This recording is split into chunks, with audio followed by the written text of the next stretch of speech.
All right, so today is the Wednesday, March 4th, 2020. I'm on my lunch break. And something came to mind, which I did in another video before, but this one is more specific. Um, and I don't do videos like this on my YouTube, but I have to in this case. It has to do with my son Xavian. And this is for you, Xavian. I don't know when I'll ever see you again. It's been I gotta compose myself because it's a hard topic for me to discuss, talk about, think about, because there's so much pain associated with that, and it's a pain that no one, no one can relate to, no one, unless you've had your kids taken away from you. You know, I mean, others can imagine how I feel. They can be like, oh, that must suck. Oh, I feel bad for him. He's such a good guy. Blah, blah, blah. That must be so hurtful. Everyone will say that. Everyone will say that. Hey, but no one other than the good Lord himself can remotely understand. And even with the whole quote unquote mother's love, because mothers, like, they say mothers love their kids more than anything else in the world, more than men, which I strongly beg to differ, by the way. I just think, I'm not saying that their love is stronger, I just think it's a little bit different. Not a little bit, but it's different. But anyhow, I'm getting off topic. I think both parents, if you're a true loving parent, you love your kids your own way, and it's both intense, but it's your own way. You know, males love their children differently from a female, but females are more reactive. So it's been said that they call them mother hens because they're reactive. You know, they really, but that doesn't mean you love the child more than a man. But anyhow, that's, again, I'm getting off topic, but I had to clarify that. This is for Xavian because, you know, like I said, there's a lot of pain associated with it. And all I want to say is, I can't even fathom what you've been told about me. You know, I can't. I haven't seen you, like, right now. It's been almost 4 years or so. Not, again, I don't say it's not on my end, like, my fault. And I'll run a little history quick for you. When you were born, I was in the delivery room. I was extremely happy.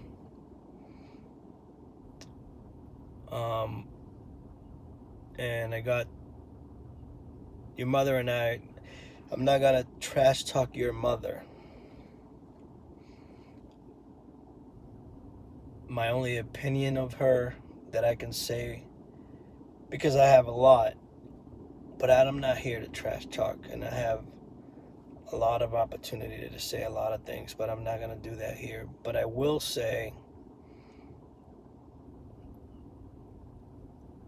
that I think she's a person that has not told you the truth, or maybe told me the truth since day one.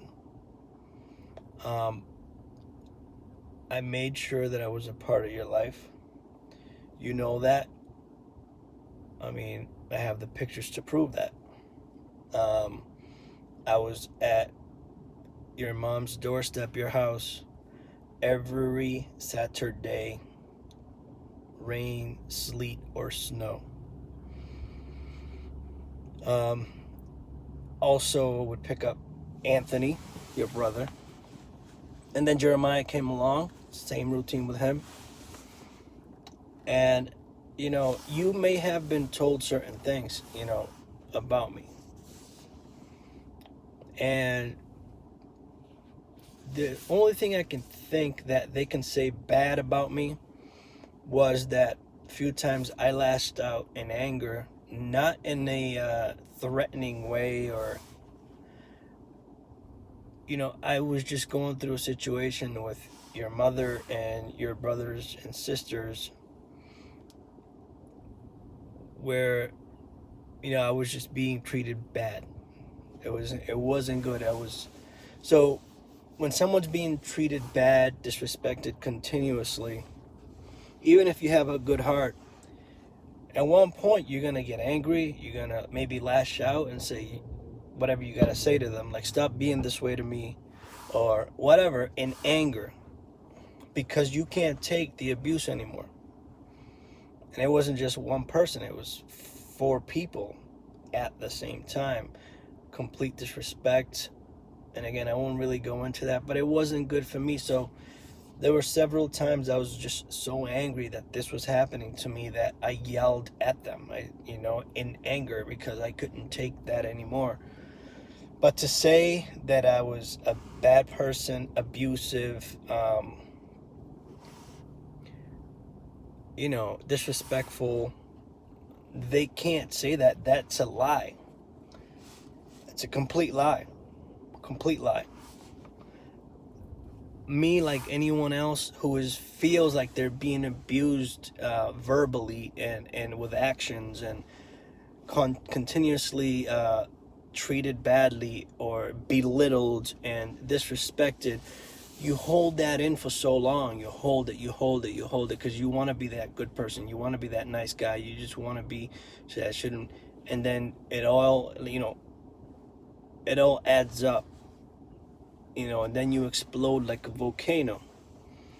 And sometimes you swear. Sometimes you'll say bad words. Sometimes you'll even say things you didn't mean. And that's what happened to me. And it happened, a few times. And for the most part, I was on the defensive and defending myself. Why are you treating me this way? Why? So I would get angry. But again, I have to say that 95% of the time, I was who I am, who you're seeing right now. Who anybody that knows me can attest to who I am. And anybody that knows me will tell you, your dad is super nice, but he will defend himself if he's being mistreated. Anyone that knows me, from my parents all the way to my wife, to my kids, my other kids. So I just want to say that I made the effort. And when I tell you I made the effort, it was real effort. It wasn't just, I took action. I went to court 3, maybe 4 times, and to fight for you. And I would say, and I would write down, I have it written down. You could look it up. You can go to Boston. I don't know if they have I know they have the files, yeah, but I don't know if they'll give it to you. I would hope they do. If not, if you want me to get them, I'll get whatever you want me to get to prove to you that I went to court and fought for you. Your mother was keeping me away. Your mother changed your last name without my consent. She says, you know what's crazy? That she, under oath, told the judge that when you were born, this is under oath, she said that when you were born, I secretly snuck downstairs to the hospital and signed my last name and gave you my last name and all that. When the truth is, and God knows, the Holy Spirit knows, that when you were born and we were leaving the hospital, her and I leaving the hospital, we both, with you, we both went, or I think it was like a day before or something like that, where she was better and then she could walk, but you were still in the incubators or whatever. We went downstairs at the hospital together. God knows it. And we both signed. We agreed that you would have my name, my last name. And we both agreed on Xavian. And pathologically, like a pathological liar, she told the judge that I snuck downstairs and signed and put my last name on you. You know, what kind of person that knows that there's true intent to be in the child's life at a high level wants to deny that child carries the father's last name? Both my other kids have my last name. The mothers did not impose. And mind you, like, even the relationship, or if you want to call it a relationship with any of the other moms of my children, didn't end well. You know, you just didn't end well. But they didn't have the heart to lie and to keep me away. They just didn't. I mean, you know, you go through things as parents, but you know, you don't agree with the other parent. But you know what? A good mother that knows that the son needs a father, it's not gonna do that. It's just not gonna do that. A person with a good heart is just not going to do that. They're just not. There's no way. So yes, I was actively at that doorstep all the time.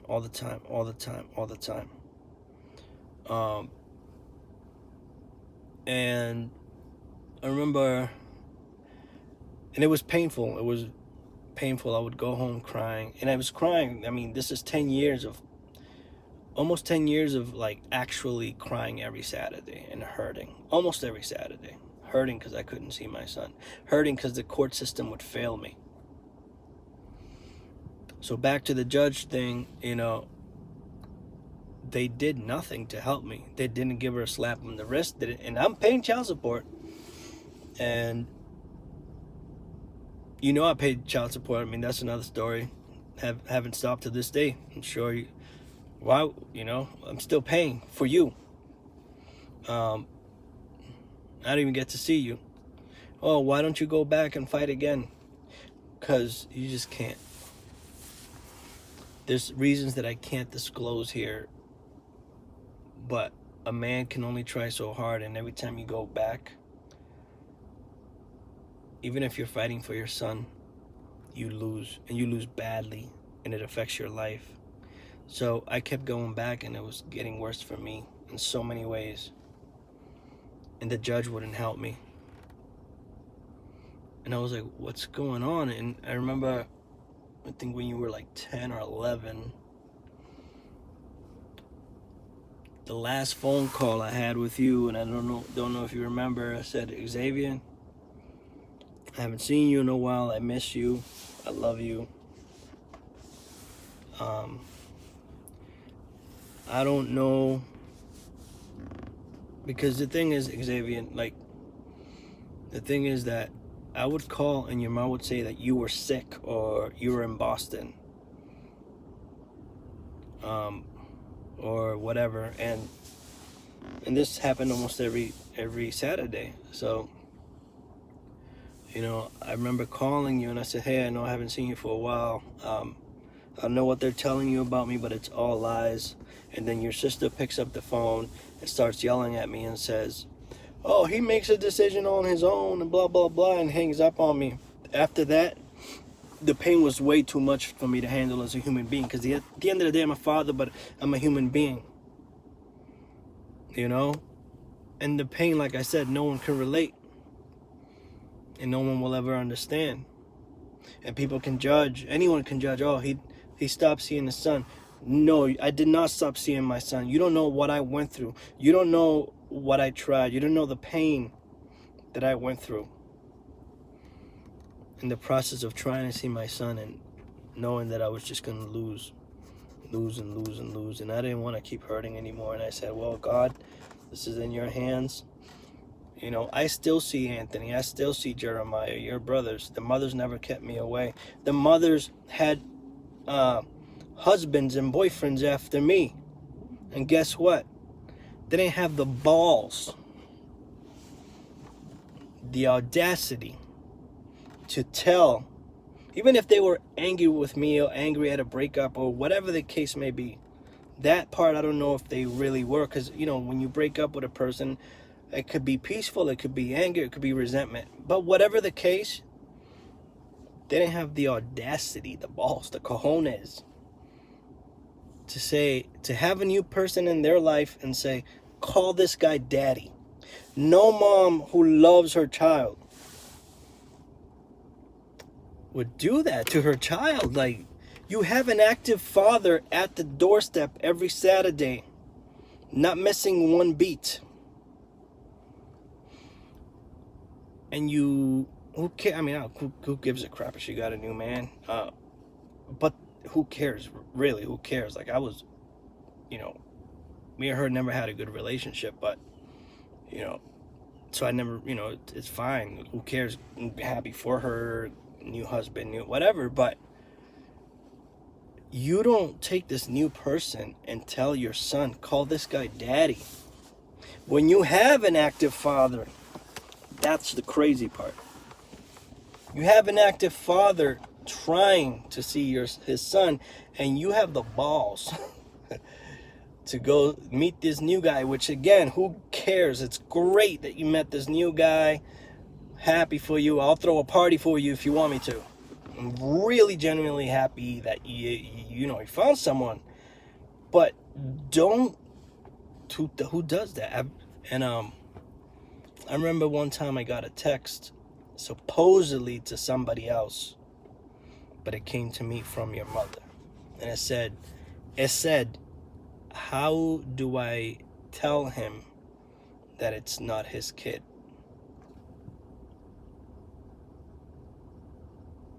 These are things you need to know a lot. But that was like, you know, that was years ago, when I think you might have been like 6. And I got a random text at work, supposedly to someone else, but it came to me. And it could have been on purpose. I don't know how that came about either. But, and it said that. It said,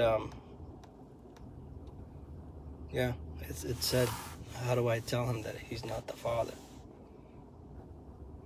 I mean, even with that text, I didn't even want to me, you were just my son. I love you. I loved you. I love you still. Like, nothing's ever changed. I'm married. My wife, your brothers, and my family can attest to the pain that I've endured. And I still endure every day of my life. I have your picture. I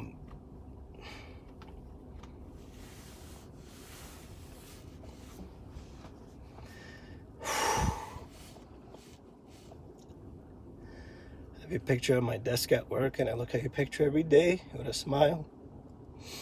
And it's, that picture feels like you're looking at me.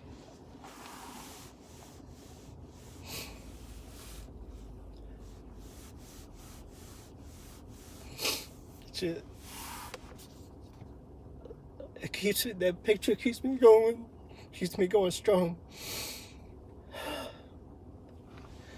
And I pray to God that my wish to God, my prayer to God, my desire is that I'm not asking him to find it in her heart to let me see you. I pray that you see the truth, my truth, and my family's truth. If you want to find out the truth, Anthony would never lie to you. If you think I would lie to you, fine. Your brother would never lie to you. You're missing out on our side of the family. I just pray to God that you get to see the truth and know the truth. And I do want to apologize, because I know I didn't abandon you. In my heart and my thoughts, I know I didn't. I was pushed away by your entire family. And if you don't have the court system helping you, then what do you do? Um, at the time, it was just painful, so I want to say I'm sorry. I never walked out and left you. The pain was unbearable, what I was going through. And I feel guilty for, for not trying, but like not trying anymore. And after 10 years, I mean, man, I did a jail sentence with that, man, right? That's equivalent to like a jail sentence. I didn't go to jail, but I'm saying that's equivalent to like 10 years in jail of pain, knowing you didn't do anything wrong. So that's how it felt. Then you just wanted to be free from the pain. Knowing that you would live the rest of your life, wondering what the outcome would be.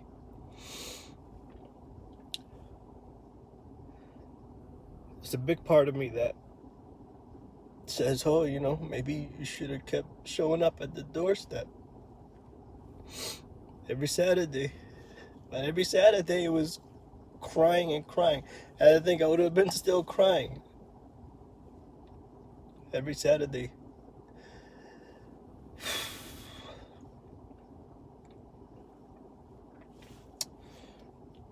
I love you, I miss you. No one can relate to what I've gone through. And I hope that you find it in your heart to, I don't want to say forgive because there's a big part of me that feels like I didn't do anything wrong, but there's a part of me that says, hey, after all the pain, you stop going. At the end of the day, you stop going. So there's like mixed feelings, but God knows my intent. And I never stopped loving you. Every day of my life, I've cried in my wife's arms like a baby, missing you. She knows. I cried in front of Anthony, missing you like a baby. And I'm going to have many more nights of crying and missing you and crying like a baby. I pray that you look for me, you reach out.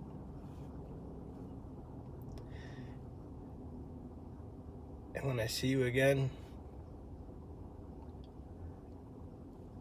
I don't know if I'll pass out from the joy.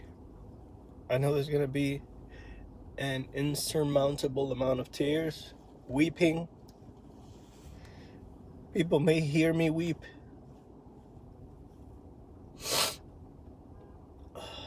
Loud screams of happiness, joy, sadness, all mixed in. Whatever the feelings are, they're all going to come up that day. I love you. Thank you for listening. And I pray to see you again. Bye.